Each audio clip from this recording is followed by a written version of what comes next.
Hey everybody, welcome back to the Yossi Schmidt Show, where we hold everyone accountable and transparency is key. Today we have the great John Matze. John, can you please introduce yourself?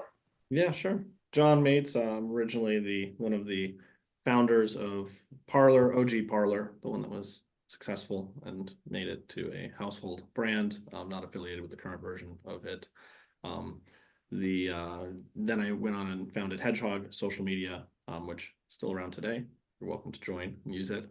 We're having fun playing around with different features and games, and we also have a corporate enterprise package that we license out to people. So that's the state of our current social media. So, I remember Parler all those years ago.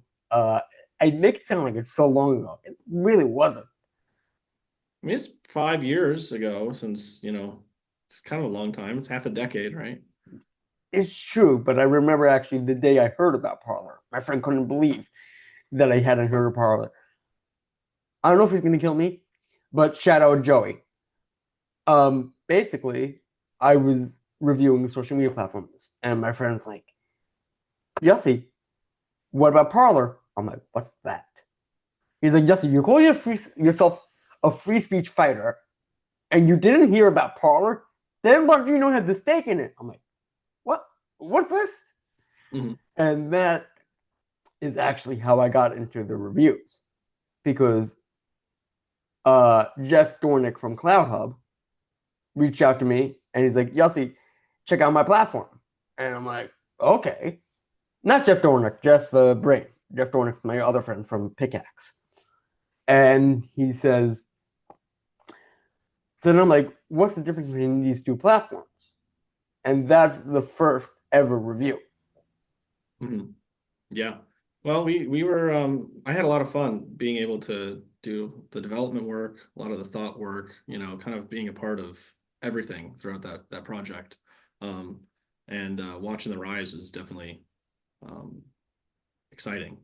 I got some good pictures back in the day on our first viral events, and it felt really like one of those garage companies coming up out of nowhere and really working to make it successful. And it was a labor of love, and it was a labor of dedication to the belief in free speech.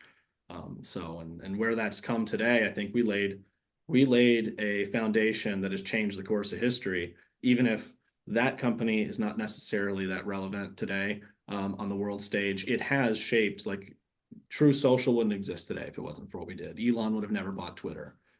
The entire landscape politically and in the world, and the entire discussion around free speech changed from the work that we did back in the day.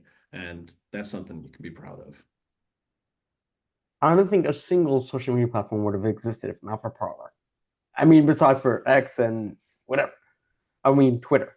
But Yeah. You mean any of the Twitter alternatives? right. Yeah. Even the left leaning ones. Yeah, Blue That Sky and all that other stuff. It all stemmed from the same pivotal moment, and also the um, I guess collective risk management against companies like Amazon AWS, and the entire debate on Apple and Google is, I mean, not entirely shaped by what we've done, but you can see companies like Epic Games, who's been going after Apple for years and seeing huge wins. All of this stems from the same idea that people should have the right to be able to choose for themselves what they want to download, what they want to read, how they want to talk to each other. All of that has changed in our culture quite a bit from back in 2018, 2019, during the COVID era in 2020, when you'd get banned from the internet for saying depending on the week, right? So, whether a mask works or doesn't work, a vaccine works or doesn't work, you'd be completely banned from the internet back in the day. And now, something like that is almost unfathomable. So we've come such a long way. Now it's like, really? Kanye, calm yourself. That's terrible. Like, what is he doing? So like we've come quite a long way on the front of, like, people being able to express themselves, probably way too far on one extent. Like, society's become very accepting of things they maybe shouldn't. But at the same time, it's all in the name of furthering a cause of free speech, which I think is ultimately really important to not only democracy, but also to the free world, the free exchange of ideas. Get the bad ones out there so that we can all, debate them. Yeah, I mean, if after what happened to Parler, I feel terrible about what happened. Everyone feels terrible. But after what happened to Parler, the uh, people building the companies building their own ecosystem, their own clouds, and their own everything, all stemmed from January 7th, 2021. Yeah, January 6th kind of kicked it off, and we got scapegoated. Since then, both Congress and as well as Facebook and all these other companies that initially blamed us have all actually said that that wasn't the case. Data's come out showing that we had little to nothing to do with that. So, but that the judgment of a few people with no evidence and no trial, no anything, where just a couple companies ad hoc decided to ban somebody from the internet because of their own pressures that they might have faced publicly. It was just a trial by public opinion, and that was it. There was no facts, there was no basis. And at the end of the day, companies made wild decisions that impacted not just my startup, but the decisions in companies all over the world who are now saying they're uncomfortable with these tech kind of oligarchs, if you will, being able to make decisions to shut down businesses at their will. And I think at the end of the day, some of the companies are still facing the consequences of those actions. Apple, for example, with their App Store monopoly, it's finally getting dismantled. Over in the EU, it's falling apart. We got alternative app stores coming up. And now with the Epic Games and the ruling that, you know, that Apple can't force you to use their payment systems, and that ruling coming down and starting to take effect. That's the downfall of these companies. You push your power too far, you over centralize, and people come for that, and they don't want that anymore.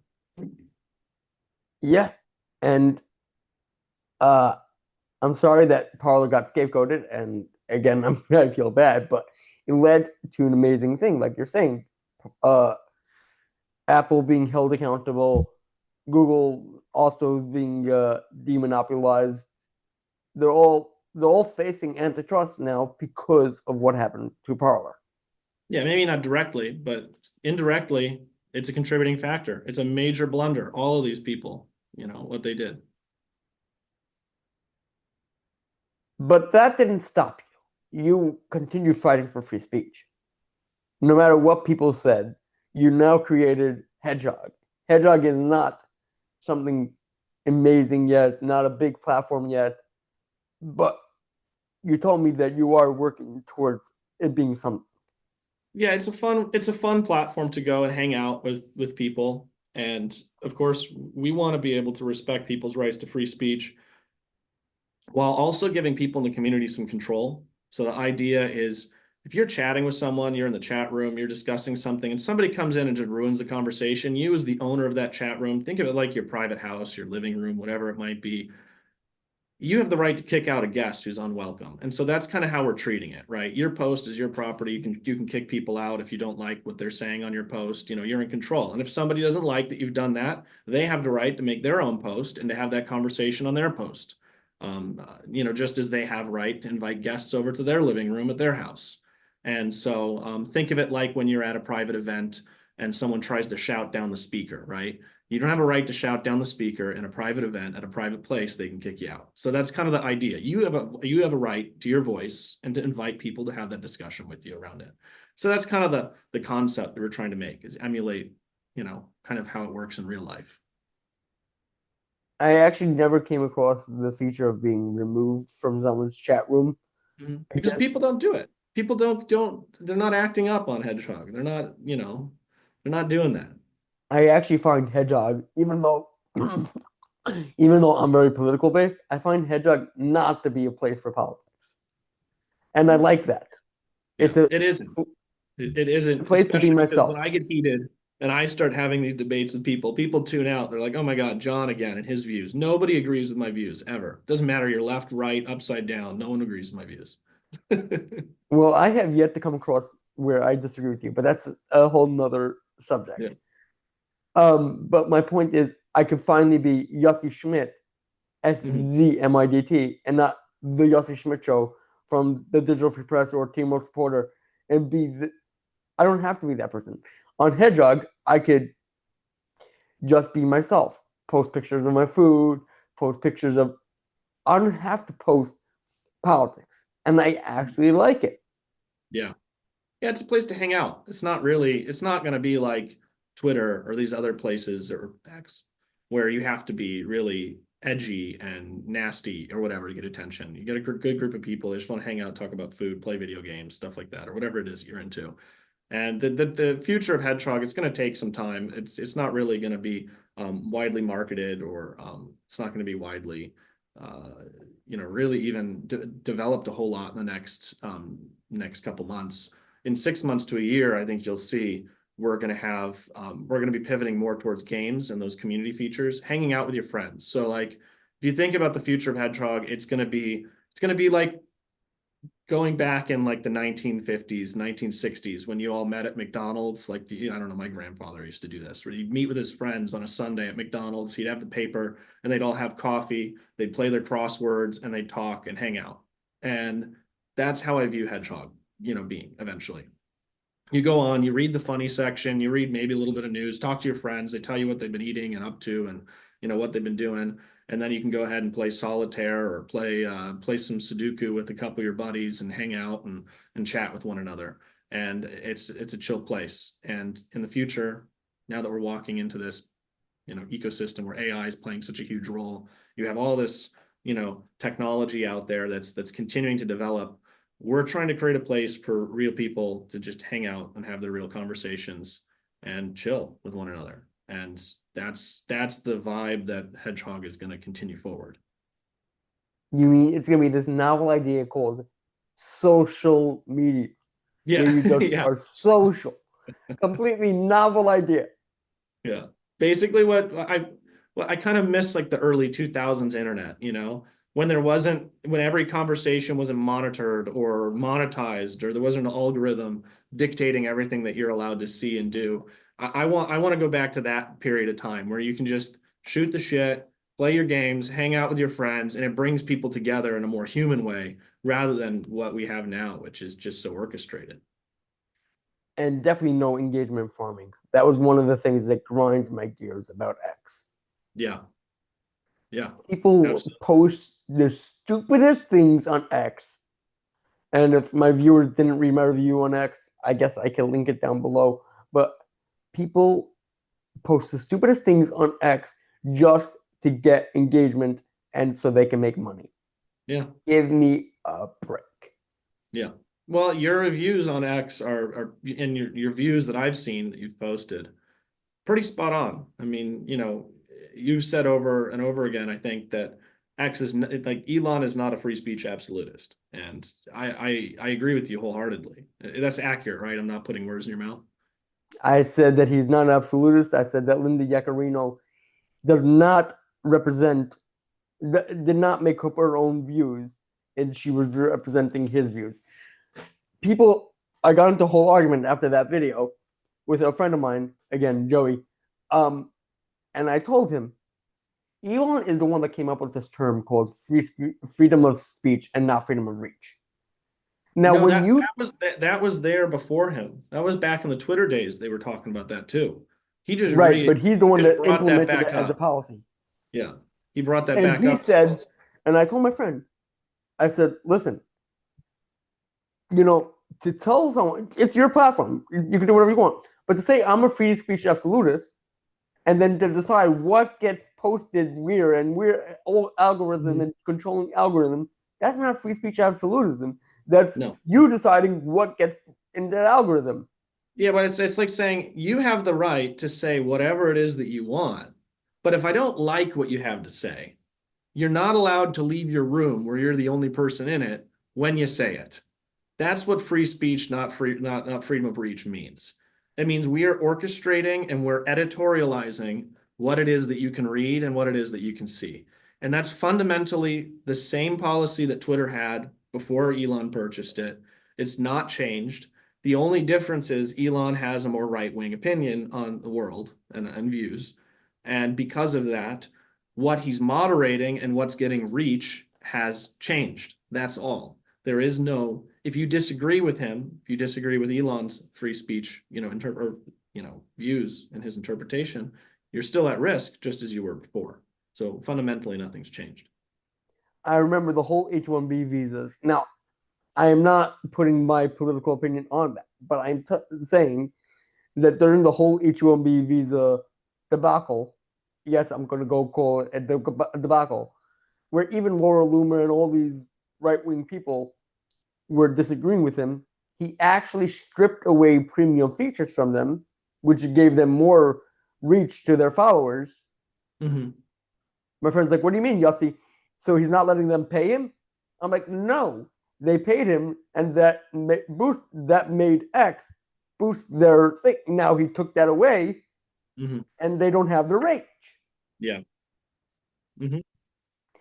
I said, don't tell me he's a free speech absolutist when he's not. Yeah. Yeah. Absolutely. No, that's something that he's done for a while too. You'd see it when he would remove people's verification badges because, like, I don't know, it was like the New York Times or somebody, they said something he didn't like, so he removed their badge. Then you get a bunch of people who are cheering him on about that. And they're like, yeah, I don't like them. So it doesn't really matter what you like or don't like. It's about the principle, right? If you're not following the principles of free speech, it doesn't matter if something he does is popular. Like, just as back in 2001, I made it really clear in the 2020 election, pissed a lot of people off, but I didn't care, that I didn't like Trump and I wasn't going to vote for him. And I made that clear in 2020. And in early 2021, though, when Twitter was threatening to ban him, I was the first one also out there to say it's not right to ban him. You can put your politics, you can put your views aside and focus on what's right and what's wrong. By banning and removing somebody, you are also almost enabling their success in the future too. You're giving them more attention by being authoritative and breaking your core values. You're in a weird way empowering that person too. And it's, if you just do the right thing and you just let people speak and you let them have a voice, you got to trust. You got to trust people and you got to trust your population. You got to trust everybody out there to do the right thing. And if you clearly are trying to be fair and just, then at the end of the day, I think people are going to come up with the right answer. 100%. And I even have that view when it comes to anti-Semitic speech. My friends are all mad at me that I don't support banning Kanye or Ye from X. And I said, look, he's saying that Jews control the speech, control the media, and control everything. If big tech does ban him, doesn't that kind of prove his point? It does. It reinforces his point. I'm like, I do not agree with what he says, but rather than let it be out in the open so people can know who he is and what he is, then censor him and prove his point accidentally. Yeah. I wish people would take what he's saying a little bit more seriously and actually come out. Instead people are like, oh, he's just sick. Oh, he's just deranged. And it's like, yeah, but his voice is actually doing something. There are a lot of young, impressionable like men out there who are listening to him, and they shouldn't. And someone should be the voice of opposition, which is what we need against his views on that front. However, he does have a right to share those views. So it's like by allowing people to have free speech, you also have a responsibility as a person who has a functioning brain to go out and share your voice in opposition as well. Like that is part of the requirements. It requires participation by everybody if you have that. 100%. And I wholeheartedly agree. But I remember my friends were all appalled that I had such a view. And my father himself told me, Yossi, he has millions of followers. I said, you're right. And imagine those millions of followers see that he gets censored. What does that say? Yeah, what does that say? Absolutely. And Kanye in his current form is a product of censorship. I don't think Kanye could exist today in the wacky, crazy form that he is and get the attention that he's getting for it if it weren't for years of censorship that went too far.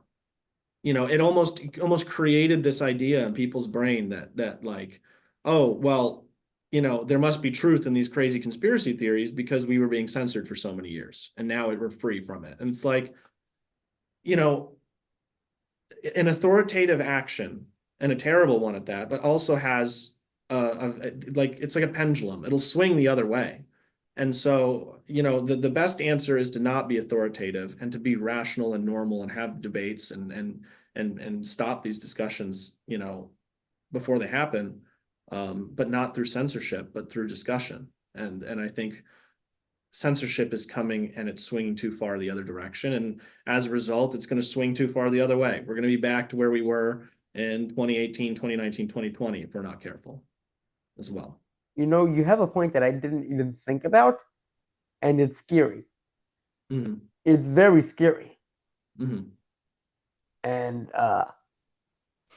I we have to fight full force. The Mm-hmm. digital free press apparently is only just getting started. Yeah. With my reviews and everything, we're still only just getting started. Yeah. Wow. You just scared me, but in a good way. Yeah. Well, it is. It's a responsibility of society. If we want to allow people to have free speech, which I do think we all benefit from that, we benefit from the free exchange of ideas. Then when people have crazy ideas that we think are wrong, we also have an obligation to stand up and to be that voice of reason against them, saying, this is nuts. This is not okay. This is where we draw the line. You're 100% right. Yeah. I don't know exactly what makes me so free speech absolutist or fighting for free speech. I just know that I saw an injustice and I actually made a daily tracker on my old World Supporter account, which I Mm-hmm. changed the name now,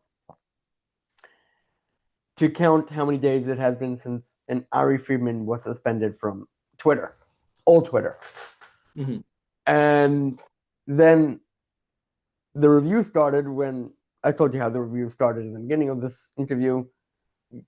Thank you, Joey. And I guess also thank you to you and Parler because I had to do the comparison. So that's what started the reviews. Mm-hmm.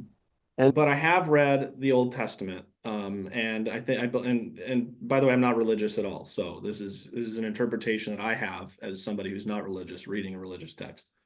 And the Old Testament should also be known as the Torah. Is that correct? Like it's part of the religion. It's part of it's the fundamentals of Judaism. yes, exactly. And so one of the themes that I think probably, if I'm going to get to your point, you're like, I don't know why I became a free speech absolutist. One of the themes in there that I can't help but have picked up on is that there's this concept of like, don't do on like you shouldn't assert your control or authority over others. In essence, it's a guide to life, and there's a general theme in there, which is, essentially.